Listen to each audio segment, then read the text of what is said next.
Un año después de vender medio club, el Barça mantiene una deuda astronómica de más de 1.300 millones de euros y sigue teniendo graves problemas en cuanto a su masa salarial. No lo digo yo, lo ha anunciado hoy mismo el propio Fútbol Club Barcelona. Al lío.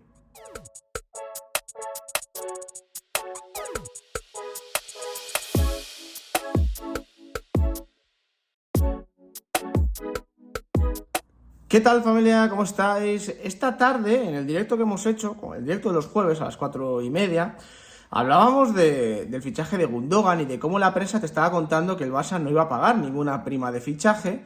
Y yo os decía que, hombre, tal y como está el fútbol estructurado actualmente, todos los clubes pagan prima de fichaje a los jugadores que llegan a coste cero, es decir, los que llegan con la carta de libertad, como va a llegar Gundogan al Barça, porque acaba contrato el 30 de junio de 2023, o sea, ahora mismo.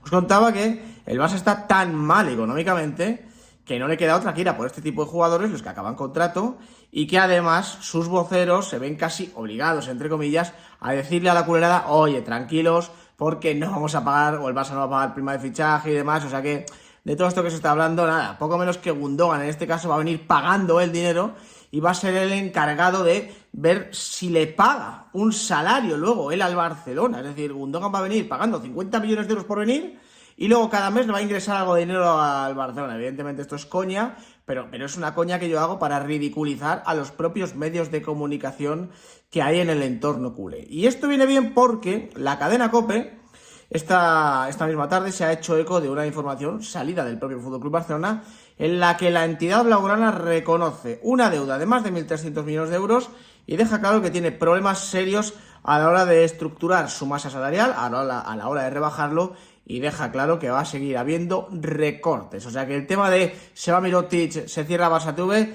no van a ser los únicos casos que darán que hablar en las próximas semanas. Aquí tenéis la primera captura que he sacado de la cadena COPE, de la web de la cadena COPE, mejor dicho. Dice: el Barcelona tiene una deuda de 1.350 millones de euros. El club ha admitido que la masa salarial es de 528 millones, 90 de ellos de las secciones y 51 de los cuales corresponden a jugadores con los que no se cuentan. En la siguiente captura dicen: Eduard Romeu, vicepresidente económico del FC Barcelona, aseguró que el Barcelona no ha podido rebajar la deuda estructural que mantiene, 1.350 millones de euros, sin contar con los 1.500 de inversión del Espai Barça, y está convencido de que la rebaja de la misma se producirá cuando se destinen ingresos extraordinarios procedentes del nuevo Spotify Camp Nou a ello.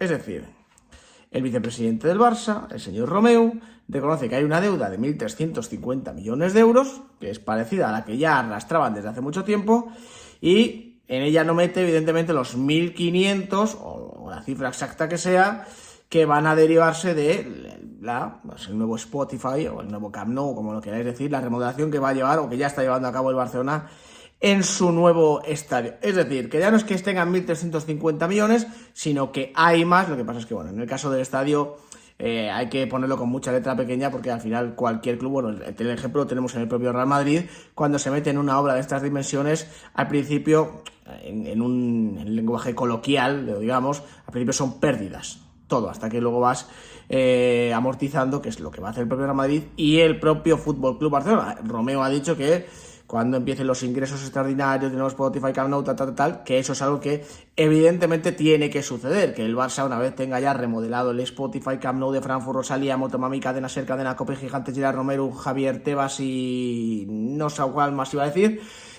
Roures, pero no lo he dicho, así que ahora queda fatal. Pues cuando tenga todo eso remodelado, empiece a entrar la gente, se le pueda sacar partido al estadio, pues tendrá ingresos extraordinarios. Pero bueno, esa es la primera parte.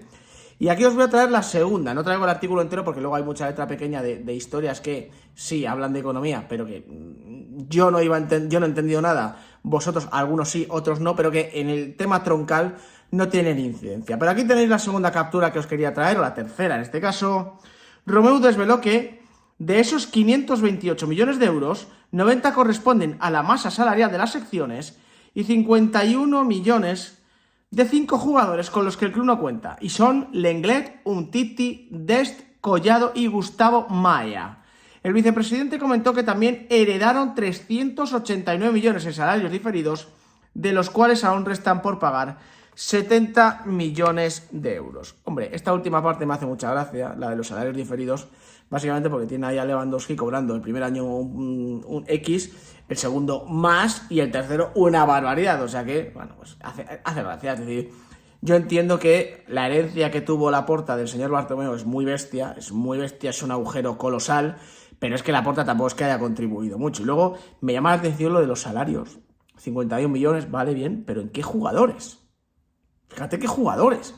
Que si Serginho Dest, que si Lenglet, que si Umtiti, Gustavo Maya. ¿Cómo serán los contratos de esos jugadores? Yo doy por hecho que hablan en brutos, o sea, millones de euros brutos, porque si fueran netos ya estaríamos absolutamente locos todos. ¿Cómo será el salario de esos jugadores que, para no ser jugadores realmente importantes dentro del club, o sea, que no son piezas clave, para no quedarles demasiados años de contrato, no estamos hablando de jugadores que tengan contrato hasta 2027, 2028, tengan 51 millones ahí metidos en el Barcelona que se quieren sacar de encima? Es decir, estos jugadores tienen que salir sí o sí del FC Barcelona para hacer espacio en la masa salarial. Y luego el tema de las secciones, que ellos lo comentan así muy por encima. Bueno, hay 90 millones y tal. En el tema de las secciones van a tener un tijeretazo brutal. Porque evidentemente ahí es donde está una de las partes más grandes del agujero del FC Barcelona. Salarios de algunos jugadores de diferentes secciones, que si un agujero en una, que si un agujero en otra. Lo de Mirotic evidentemente viene porque él tenía un salario que ni un futbolista profesional de primera división, tal.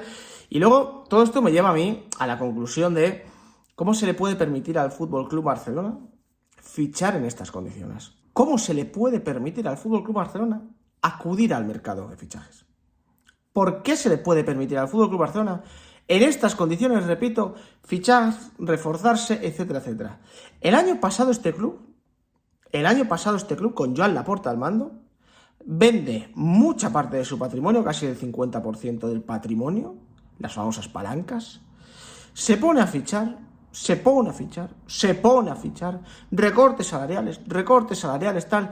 Te lo estaban vendiendo como que aquí está ya todo arreglado porque las palancas nos ayudan a inscribir jugadores, luego los recortes salariales. De hecho, luego meses después se va Gerard Piqué perdonando dinero, entonces claro, ahora se va a ir Jordi Alba, tal, Busquets, salarios muy grandes que ya dejan de ser un incordio para el Barça, y de repente te encuentras que después de las palancas, después de Piqué, después de Busquets, después de Jordi Alba, después de algunas salidas, después de que salió Memphis Depay, después de que salió Luke de Jong, después de no sé qué, después de no sé cuál, no sé cuántos millones que todavía están ahí porque hay jugadores que no salen pero que están cobrando, evidentemente, no sé cuántos millones en las diferentes secciones a las que hay que meter un tijeretazo importante, y más de 1.300 millones de euros de deuda que se suman a la deuda que ya de por sí se arrastre con la remodelación del estadio.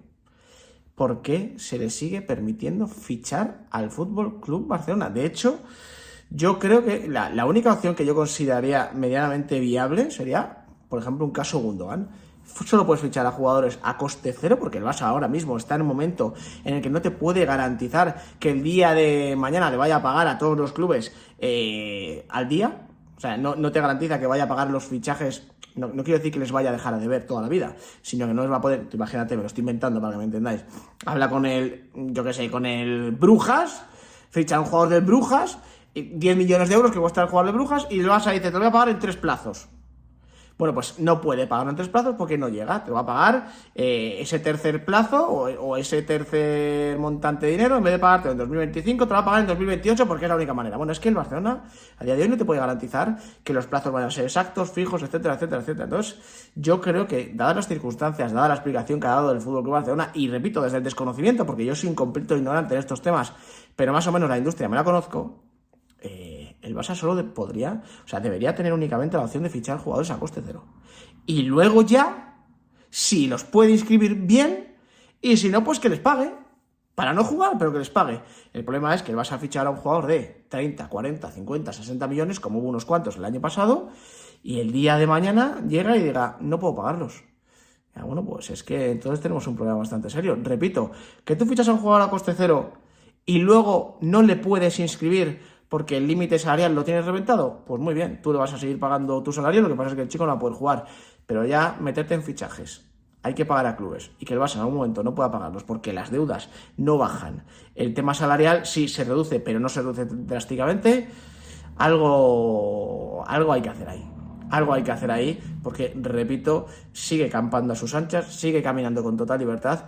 Un club muy, muy mal gestionado. Por Bartomeu, sí, pero también por el señor Joan Laporta, que ya lleva varios años aquí y no solo no ha mejorado el FC Barcelona a nivel económico, sino que está igual o peor. Gracias por acompañarme, nos vemos en el siguiente.